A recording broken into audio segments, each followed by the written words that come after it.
And welcome to all our listeners, whether on the radio or via the different apps out there. We're going to be talking to Dr. Hatem Bazian because we're going to be discussing most important things related to Palestine. Listen to this music. This is very interesting music. It's a kind of music played during the soccer matches in Morocco, and it is about Palestine. يا لعليك القلب حسين وهذه السنين تدمع العين لا حبيبة يا فلسطين يا وين العرب نايمين يا زينة البلدان قوامي ربي يحميك من ظلم الإخوان العديان ولصهيون اللي طمعين فيه ما نسمح بك يا غزة مالك ري علي بعيدة يا رفح ورام الله أمتنا راهم ريضا يا زينة البلدان قوامي ربي يحميك من ظلم الإخوة العديان ولصهيون اللي طمعين فيه يا زينة البلدان قوامي ربي يحميك من ظلم الإخوة العديان ولصهيون اللي طمعين فيه. And welcome to True Talk. I'm very pleased to say that I have with me Dr. Hatem Bazian. He's a prolific writer and an advocate for Palestine. He is of Palestinian origin, and he is a lecturer at the Department of Ethnic Studies at UC Berkeley, specializes and has interests in Arabic language, Arab society and culture, classical Arabic literature and poetry, Quranic commentary, colonialism and post-colonial studies. I have personally learned a lot from Dr. Hatem Bazian, especially when it comes to the language that we need to use when we talk about Palestine. We're going to be talking about that maybe later on. Welcome to the show, Dr. Hatem. Well, thank you for having me. It's good to talk to you. Yes, doctor, but I have to warn you that I have at least 100 questions for you. You come here at a very interesting time, if I have to say this. But really, my question here is about some nation states recognizing what is called the State of Palestine. And some of these nations are the very ones who created the Nakba, who created the question of Palestine, who contributed to the displacement of the Palestinians and the creation of the State of Israel, especially, of course, France and Britain, who from the Balfour Declaration to the Sykes-Picot agreements divided the Arab world and gave Britain the mandate over Palestine. Now, should Palestinians be happy for this development, or should they be cautious? I mean, I have a friend who called me from Switzerland to congratulate me, and I said, what Palestinian state are they recognizing? Yeah, well, it's a good question, and I think it's very important to break it into parts. The first part is that the reason that states across the world, at least from the United Nations, only 10 countries that have opposed the recognition of a Palestinian state. Three of them are large or what you call substantial countries: United States, Argentina, and Israel. So there is a global consensus on the need to recognize a Palestinian state and to give it standing in the international community. So that's one. Second, the reason that the countries that we are talking about, whether it's the UK, France, Australia, and so on, have arrived at recognition of the Palestinian state, it is not because of them and their own arrival at consciousness. Is actually as a result of both the Palestinian steadfastness, the Palestinians' demands and continued mobilization across the globe, and internal political pressure, especially in the UK and also in France, where the public sentiments and public support is overwhelming. So the recognition that is being declared is despite the political elites in both countries still wanting to be aligned with Israel, but they needed to take this step as a way to mollify or to almost silence and buy time with their own population. So that's very important. The third, I think we need to look at a meta-narrative in here in relations to Palestine. Palestine is the issue. No one of standing across the world can actually avoid taking a position and speaking on Palestine as the genocide has unfolded. And Israel is no longer having any standing at a global level to actually stop this, I don't want to say avalanche, but to stop what is taking place across the world, including here in the United States, whether it's in the Democratic rank and file, even within the mega changes in perspectives and so on. Now we get into the specifics. What does this recognition mean? And I think here is where Palestinians, in essence, are saying, okay, so what's next? What are you going to do? Because the UK, France, other European countries are still allowing transfer of arms. They're still cooperating with Israel. They're still are acting as if it is normal. And I think in here, the pause of the Palestinians, yourself, myself, and others, want to translate this recognition into actually an adoption of sanctions. So we want, where are the sanctions on a country that is already in the ICC facing a genocide case? Where is the restrictions on economic cooperation and transaction?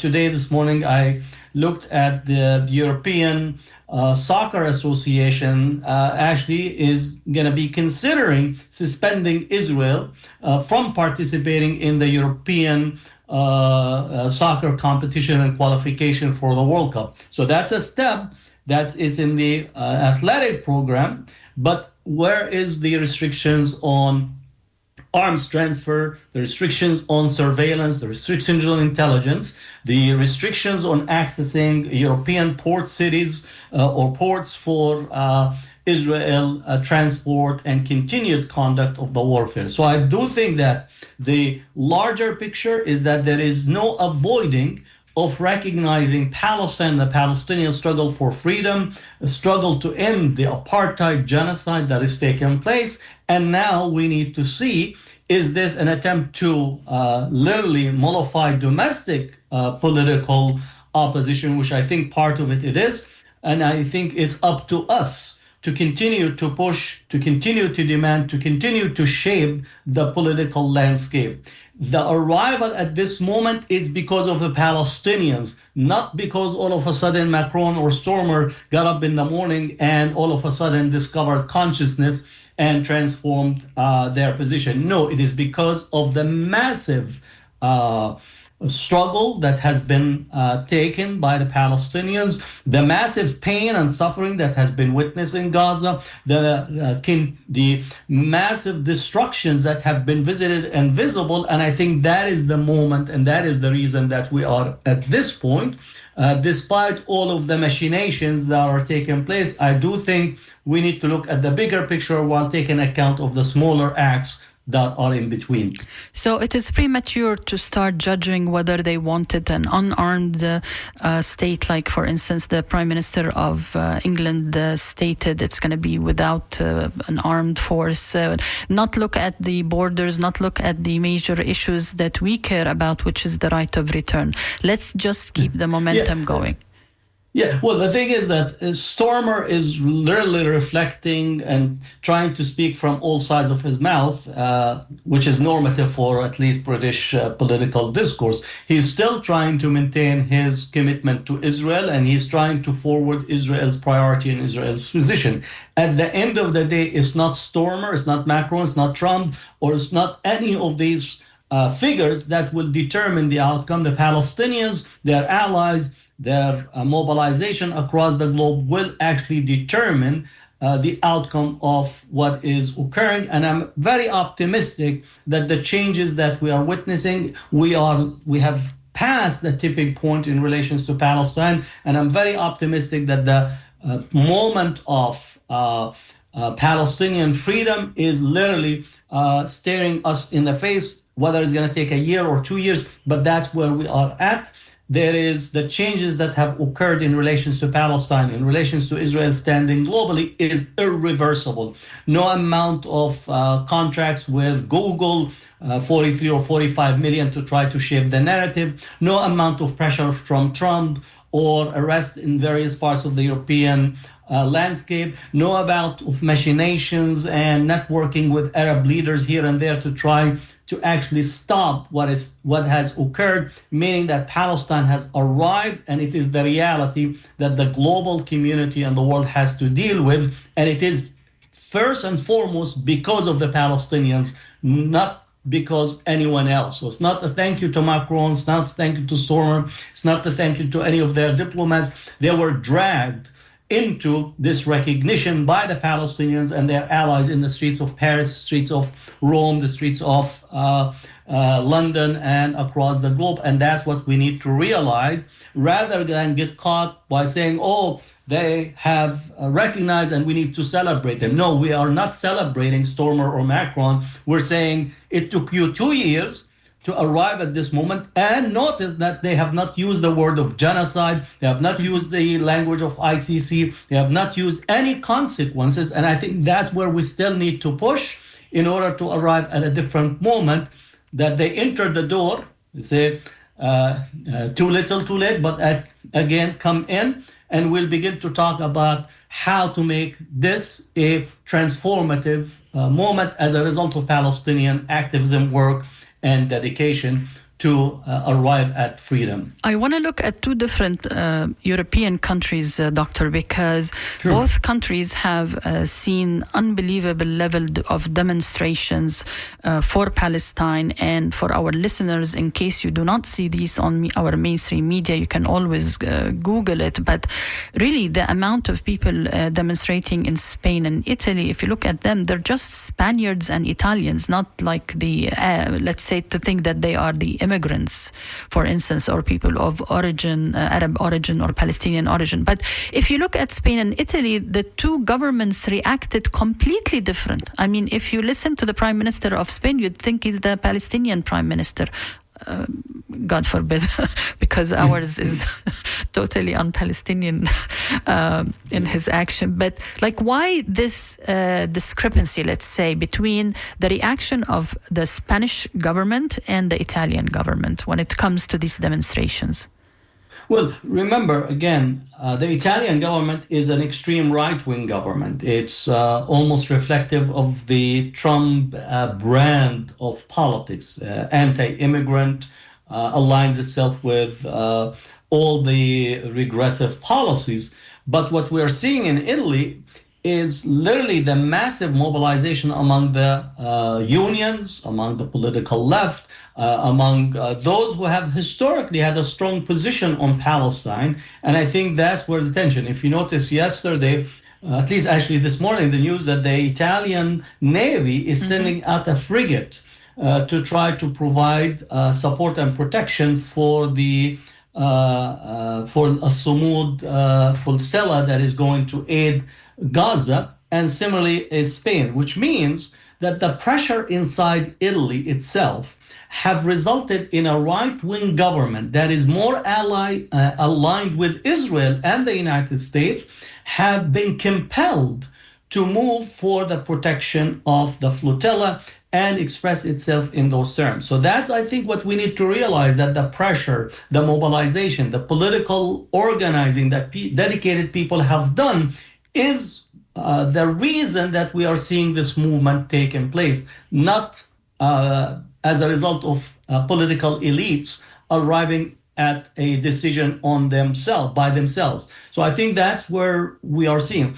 In Spain as well, Spain has been, at least the political landscape early on, which is, we saw the Minister of Justice early on in this process actually calling what is taking place genocide, calling for the protection of the Palestinians, and the government itself have expressed its solidarity with the Palestinians from early on in the process. And I think increasingly Spain is recognizing and wants to put itself at a different landscape in relations to European discourse. And I think we're seeing the difference, but in both cases, massive mobilizations in the streets have resulted in this transformation or change in political positionality and perspective. And I would also add that the UK is a similar thing. Almost once a month, there's a massive protest that mobilizes people, 500,000, almost a million sometimes. And as a result of this, there's a new political party that is led by Jeremy Corbyn that is putting pressure. Interestingly enough, the decision to recognize Palestine, we actually saw the photograph of all these liberal MPs taking pictures, celebrating this moment. They're celebrating not because all of a sudden they have arrived at what you call political clarity. They understand that if they're going to face the next election cycle in the UK, that Palestine is the litmus test, and Palestine will be determining factor between them keeping their seats or not keeping their seats. So that's also for us to realize that domestic political alignments are occurring. And as a result of this, we're seeing not only the differences or what's taking place in Italy, a right-wing government and needing to actually respond to the massive protests and massive turnout by taking the step of sending a frigate to protect the flotilla, while also Spain, who has been all along supportive of Palestine and supportive of the Palestinian cause in the past 2 years, actually going a step further by imposing a complete embargo, and I think they are talking about sanctions on sale of all weapons, and might also accelerate into a total sanctions on Israel in the next possibly iteration of this policy. So I think that's what is occurring across Europe, this massive mobilization. The exception is Germany, and I do think Germany has been almost one of the most difficult places, both for the historical reasons, but also that the shift to the right politically in Germany have resulted in almost a resistance to making any type of changes or a shift on the Palestine, whether in the recognition of the UN, of the state, but also on how they dealt with a massive repression of pro-Palestine protests. But I do think that the Germans will end up arriving at a change of policy because of what is occurring across the European Union and across the world. And even if you look at the Economist front page says how Israel is losing America. So even in the United States, the shift is very visible, and we are seeing it and documenting it as we speak. Yes, I'm glad you alluded to the U.S. because I mean, again, if you watch our mainstream media, you would think that nothing is almost happening in Gaza. And again, the language of genocide or the legal terms actually are not used. And you have seen probably the president's speech at the UN. I'm not going to even go there. But it seems, for instance, there was this article talking about 6 American billionaires who, the 6 of them are capable of really sustaining the genocide financially, and the contribution that they do is unbelievable. When you look at the marriage between the Israeli lobby, the Congress, the media, the White House, you would think there is no hope in the U.S. And you have seen, Professor, you as a professor at Berkeley, out of all the universities in the U.S., one of the most unique universities that rose against the Vietnam War and a huge student movement. You saw what the government was capable of doing to the students, to the professors, imprisoned, threatened to be thrown out of the country. America seems impossible to budge and to lean towards a more just solution to the Palestinian genocide, at least. Well, I read it differently, that the increased repression, the use of almost every tool, of powerful tool at their disposal, the mobilization of political, economic, social structures, tech industry, and so on, to reconstitute Israel's position. For me, it's a declaration of Israel's failure, an attempt to use stealth power to reconstitute a failing paradigm. I'm not surprised that the attacks are coming because, again, this is a last-ditch effort from a failed ideology, Zionism, from a genocidal state accused and charged in the ICC, that increasingly people are opposed to Israel intervention in the domestic political affairs through AIPAC. And we are witnessing already publicly people distancing themselves and beginning to refuse, or at least declare that they will not take AIPAC money in their political campaigns. So on the one hand, I am accounting for the repression, understanding it's definitely they're going and using every tool on the books or rewriting the books. For me, that's a declaration on their part that they no longer can use any logic or any basic statement to defend Israel's position in the United States. The last polling data that I looked, within the Democratic rank and file, the pro or those who support Palestine are at 77% in the Democratic landscape. Within the Republican landscape it's a slight favoring Israel, but that also there's a shift that is increasingly very visible.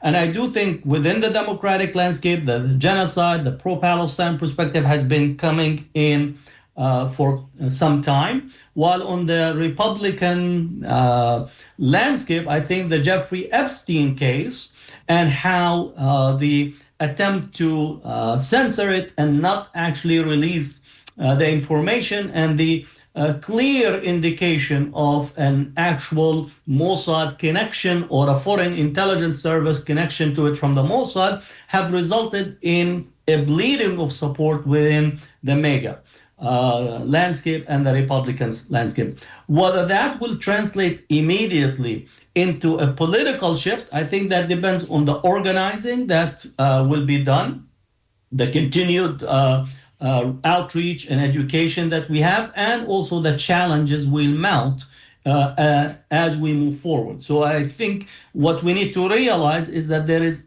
almost a titanic shift in the United States on Israel's position. And I do think, and I would say that Israel's standing in the United States have totally collapsed, and it is not possible to reconstitute it by using all kinds of tools, whether it's repressing at the universities, the cutting of research, arresting students, trying to deny visa to foreign students, trying to increase censorship on the social media, asking students foreign students to come and deliver their social media. All that is giving a visceral response from people that there is something fundamentally wrong if defending Israel is actually almost nullifying the constitutional rights. So now we have really a constitutional crisis when it comes to how Palestine is being dealt with, because it moved from an individual expressing support for Israel. Now you have to abandon a defense of First Amendment, abandonment of academic freedom, abandonment of free speech and freedom of the press as a way to maintain Israel's privileged position at a time where the United States is going through a mass transformation. So I am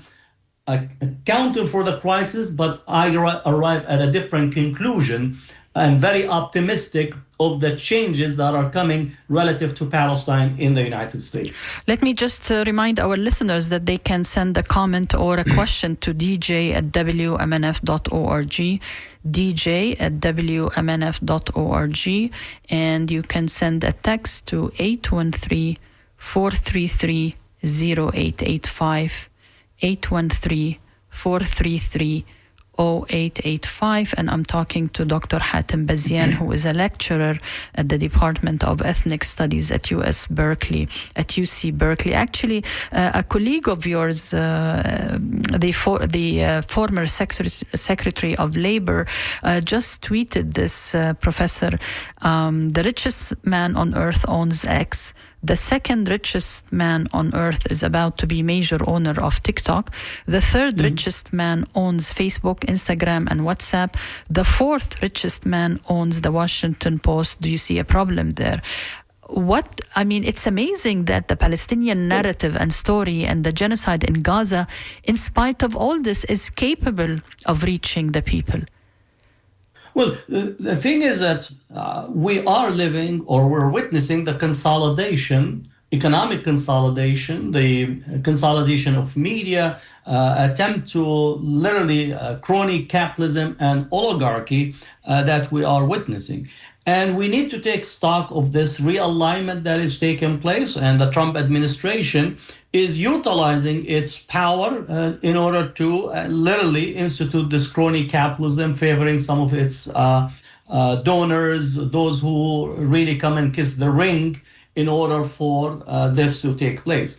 What is unique for us is that Palestine and the mobilization for Palestine have made it possible for people to ask the critical questions. So Palestine, or the Palestinian flag, I say, is not because of its specificity for Palestine. It is that people have already used it as a mobilizing intersectional symbol for the struggles that we are engaging in. So the fact that you have the TikTok, the X, the Washington Post, the concentration that is occurring is actually making people pose these questions about their economic standing, their complete what you call marginalization, their voices that are being silent by this oligarchy, this massive shift and massive redistribution of wealth that has taken place. So again, Robert Wright from UC Berkeley, putting these into clear classification, understanding that this is trickle-down economics. Okay. For some reason, we have lost Dr. Hatem Bazian. Let's listen to this song from Reem El-Banna, my favorite Palestinian singer.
عيناك غابة نخيل ساعة السحر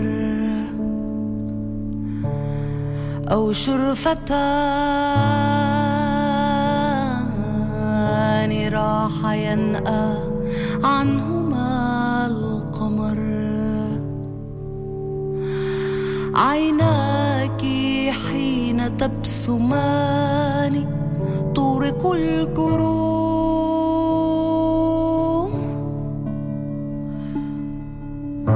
وترقص الأضواء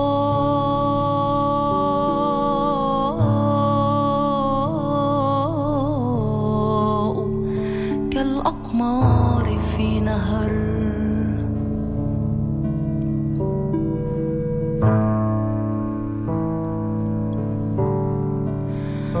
ومقلتاك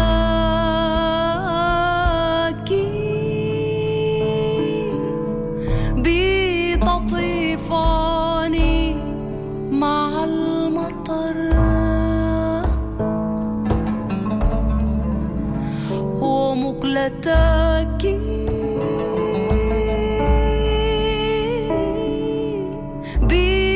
بتطيفان مع المطر وعبر أمواج الخليج تمسح البروق سواحل العراق بالنجوم والمحار كأنها تهم بالشروق فيسحب الليل عليها من دم دثار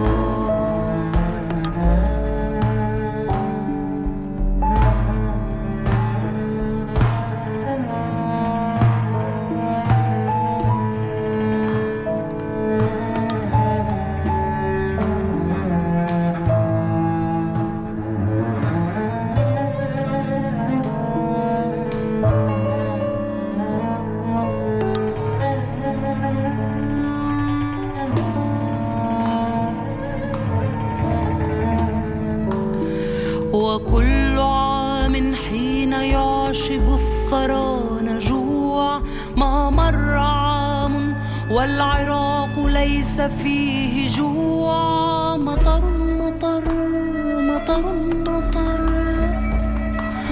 في كل قطرة من المطر حمراء أو صفراء من أجنة الزهر وكل دمعة من الجياع والعراض.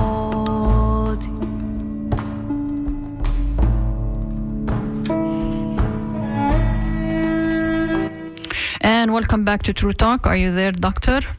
Yes, I'm here. Okay, I Technical hope the powers, the higher powers, are not targeting us. Who knows? I thought that for a minute it might be like another episode of censorship, right? No, because you know what? We do have the unlimited Zoom, so it should not be disconnected. But anyways, لعله خير. I played a song by Rimi al-Banna, Allah yarhamha, a Palestinian singer. And I don't know if you remember where we were. You probably do. I was speaking about the possible political transformation that we were experiencing, and I do stand to be very optimistic of the changes, and I know that the concentration of media, the concentration of economic resources is bringing larger conversations for us, and I think those are the conversations that are making Palestine as part of this intersectional critique of what we are witnessing, the erosion of civil rights, the concentration of wealth, crony capitalism, trickle-down economics that is no longer actually is able to sustain the livelihood. Now, I am aware that at least on the political right, they're stoking racial animus and anger among their base in order to avoid really asking critical questions. The critical question is, what is your economic standing? Where are you at in relations to your the quality of life that you are experiencing? Is it because of this undocumented Latin immigrant that is here, that is taking your job, or is it this massive redistribution of wealth upward, trickle-down economics that made it possible for Larry Ellison from Oracle to make $100 billion overnight? An unprecedented concentration of wealth that we are seeing, the loss of really ability to have basic say in the daily life and the affairs. The fact that universities are heavily dependent on grants, but is actually transforming the university into a corporate entities where the ability actually to have a sustainable engagement from an academic freedom is being pressed not only by the Trump and his allies, but actually being pressed by the corporatization, the transformation of the university into a corporate entity. And thus this alignment, this conversion is actually raising questions about what is the university's role, what is the university of the academics, what is the university of purpose for research. And I think all those questions are coming to the fore while we're witnessing this realignment occurring among the political elites, economically, politically, and in the media sectors as well. Now that you're talking about the universities, shouldn't universities have Palestine studies, the freedom, the way, for instance, we have ethnic studies and we have South African studies. Why aren't there a push for Palestinian studies?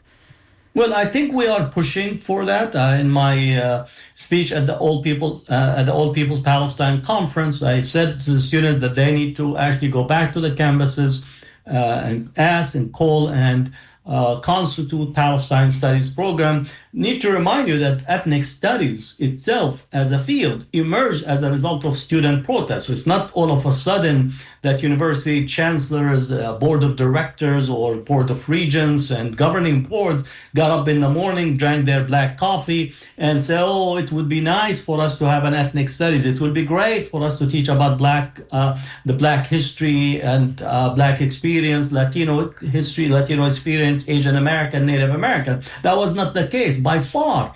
The reason that we have ethnic studies is, again, both beginning at Berkeley and San Francisco State. There was a student strike that took place. This was in post-civil rights movement and in the midst of the anti-Vietnam War movement and the free speech movement, that students actually looked at the curriculum and said that the curriculum does not speak to us, does not speak of big gaps of the coverage in there. And as a result, the first actually classes in ethnic studies at UC Berkeley took place right behind me on the plaza, where individuals actually brought in community members to speak about their history. And I do think this is the trajectory, the direction we're going, that Palestine studies, and also I say studies on Islamophobia and the representation and how Muslims are represented. This is the things that we need to demand and actually put forth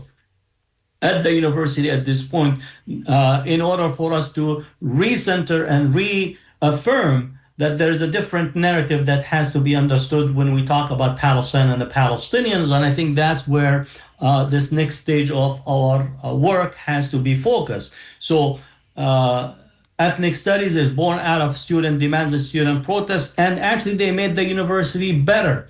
They made the university curriculum better. They made actually the university make a claim that they're actually addressing all the knowledges that are out there rather than actually continue to shape it around what you call Eurocentric canon. Mm-hmm. So ethnic studies was born as a result of actually innovative individual that thought about what does it mean for us to have a U.S. or a world history that actually completely silenced the histories of communities. It silences the history of Native Americans, silences the history of the Black experience, whether in the United States or in across the world, or have to teach about the Middle Passage. It is not because all of a sudden the university said we need to do it. It is because they were actually challenged that the claim to knowledge and pursuit of knowledge without limitation was completely a lie. There was actually a limitation on knowledge. There was literally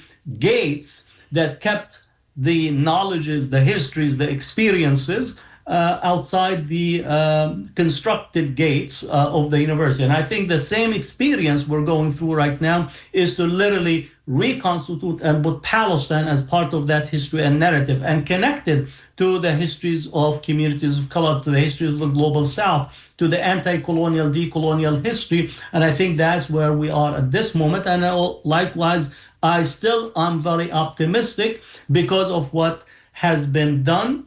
And I would say that the courage of the students, the courage of the organizers, the literally steadfastness, the audacities to challenge the most oppressive period that we're experiencing, to make a different future horizon possible. And I think we are literally at the precipice of this new horizon for this program. At UC Berkeley, we have actually started the Palestine Studies program, and it's in the initial building processes for it. So I'm very optimistic that other campuses, other universities will follow suit, because the students are demanding it, and the students are seeing the complicity of the university, whether intellectually or the complicity in relations to university investments that violate the basic principles and the basic ethics of what it means to be a university. And I think that's where the challenge that we are facing and the push for it. Actually, I have a DM from Twitter asking me, what would you teach? What would you suggest? What kind of books? Like if you were the consultant to a university that is asking you. Well, there's so many. I think you could teach Palestinian literature, Palestinian poetry in terms of the experience. You could actually have a connection of doing a comparative prison experience, the narrative of the Black experience in prison and the narrative of the Palestinian experience. And you could add the experience of South Africans in dealing with their colonial struggle. You could actually do a whole history on terms, if you are interested in relations to literature in general, short stories where Palestinians actually wrote. Many of the actually Palestinian prisoners in jail finish their education by doing their PhD in the university and written some monumental works out of jail. You could actually write on the political history of Palestine from whether it's from the 19th century to the 20th century and interconnected with colonial history, colonization, the Sykes-Picot Agreement, World War I, World War II, post-World War I and World War II. You could actually deal with Palestine and work on a class that deals with international law and the limits of international law as it relates to Palestine. Then the whole area of teaching classes that could focus on refugees and the experience of Palestinian refugees. Is one of the largest and longest standing refugee population from 1948. And what are the experiences, and also critique the UN structure that actually separate UNRWA, the UN Relief Works Agency, from the High Commission on Refugee, UN High Commission on Refugee, where it makes UNRWA an exceptional. So Palestine refugees by exception, so you actually could deal with that. Then a whole class possibly could be taught about the Palestinian diaspora. You could speak about Palestinians in the United States, their history, where they are at, their contribution. And you could make it in comparison to the Palestinian who ended up in Chile, which has a large Palestinian population, or in El Salvador, or Palestinians in the Caribbean, and so on. So there's so much that could be offered and as a classes and a way to teach on Palestine. So it's actually, the limits is our own imaginations. There actually, one interesting class is there are many Palestinians who actually ended up going to China to study, because China early on gave scholarships to Palestinians, and the relationship that developed between Palestinians and Chinese as it relates to both in the early period, especially in the 1960s. So there is no limits on what could be taught and the possibility of the different classes. It's just a matter of our imaginations and what can we do. And there's a whole other sector in relations to Palestinian, for those who like cooking, Palestinian cuisine, because Palestinians is one of the richest heritage in relations to both agricultural production, but also the innovation in terms of the Palestinian kitchen. So could be a whole culinary class and structures on that, and understand how Palestinians manage their land over almost 8,000 to 9,000 years. Remind people that the oldest olive tree in the world is literally in the West Bank. Some estimate it to be 6,000 to 7,000 years old. So how that could be taught and understood. So there is, the sky is the limit in terms of what could be done. It's endless. You talked about language maybe 5 years ago, or during the Sheikh Jarrah attempt by Israel to ethnically cleanse a neighborhood in eastern Jerusalem. And I remember you telling the young people listening on podcasts, you need to know how to talk about Palestine. I want to read something that was sent to me last night. There is a proposal, the name of it, recognizing Judea and Samaria. Judea, Samaria. Yeah, recognizing Judea and Samaria Act. House Republicans this week filed a bill that seeks to prevent the use of the name West Bank in state government materials. Representative Chase Tramont of Port Orange filed the proposal, and he wants to stop people from using the word West Bank. What is wrong with language when it comes? Go ahead. The whole effort to try to use biblical terminology and to use language to erase the indigenous population. That's not unique. Again, if I could actually give the Zionists and their American allies, they're actually very lazy intellectually. They are using the same methodology that has been tried. There's nothing unique or innovative. It's not trying to erase the Palestinian history narrative and so on, and trying to actually reread and use terminologies from the biblical history in order to affirm that Israel is the recreation or reestablishment of the ancient Israel narrative in Judea and Samaria.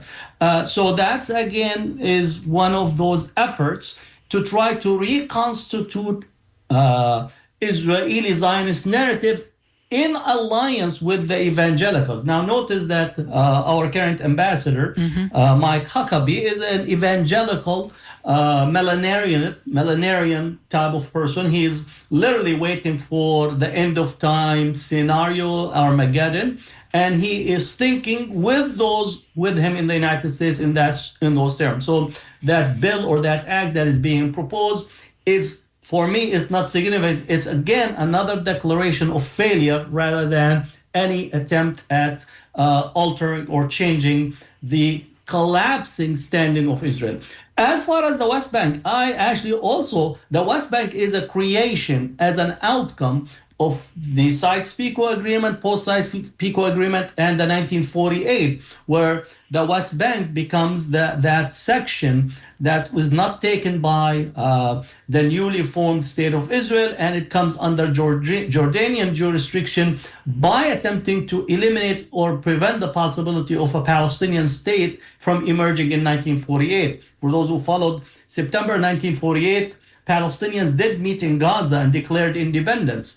And through the machinations of Jordan under King Abdullah with the British and the Zionists at that time, there was a prevention of actually the state from seeing daylight, and the Jordanian annexed the West Bank at the time. So even the terminology that we're using in relations to the current topography of Palestine is born out of colonial discourse.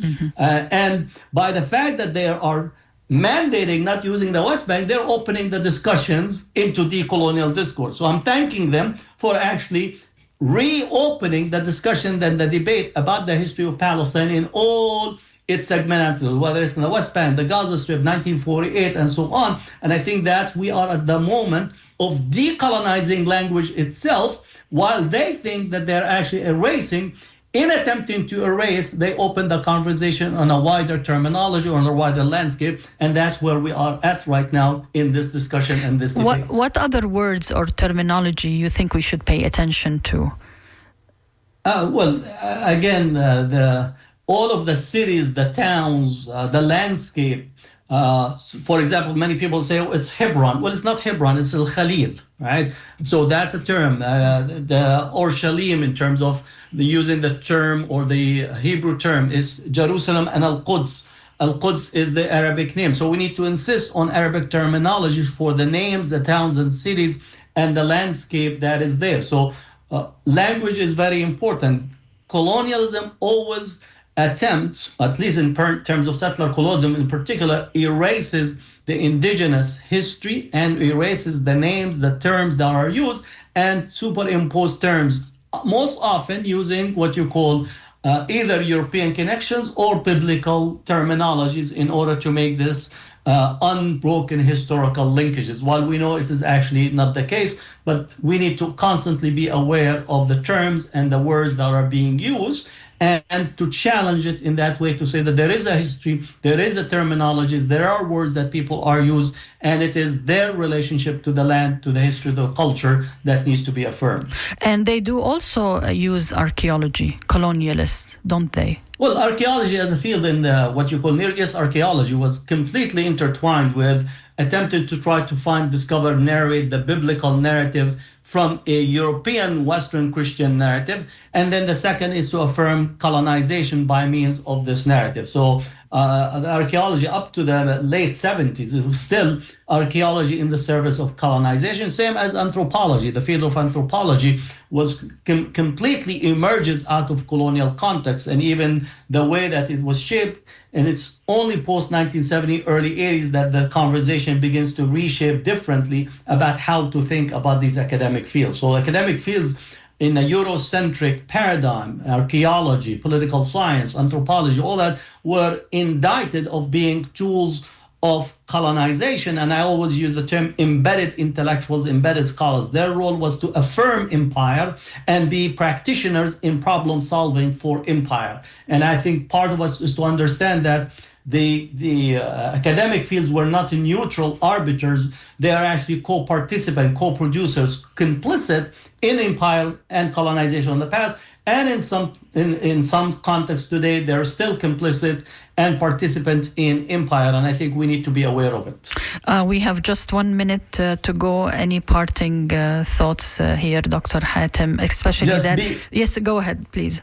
Be courageous and be optimistic. The world that we need to see is something that you need to bring about, and you have the power and the ability to transform the world through your own actions and dedication to justice. So I call for you to continue courageously working for Palestine and for a different world. I want to thank you, Dr. Hatem Bazian, lecturer at the Department of Ethnic Studies at UC Berkeley, for being on True Talk.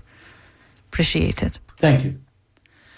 Okay, our listeners, you have been listening to True Talk. The station soon is going to be raising funds, and I think our day is going to be, I'm looking at my calendar, October 9th. We will be raising funds here at True Talk. So please keep our voices on the air. Please keep freedom of speech alive in America. It is one of the most important things that happened to me, not since maybe moving here, but really since going to the American University in Cairo, where, like the professor said, there were so many ethnic studies and African studies and Palestinian studies and Middle East studies, way more than what we have here. So please keep WMNF in your wallet planning, and please help us stay on there. This is WMNF Tampa. The scoop is going to come any minute now, and thanks for tuning in. WMNF Tampa, the scoop.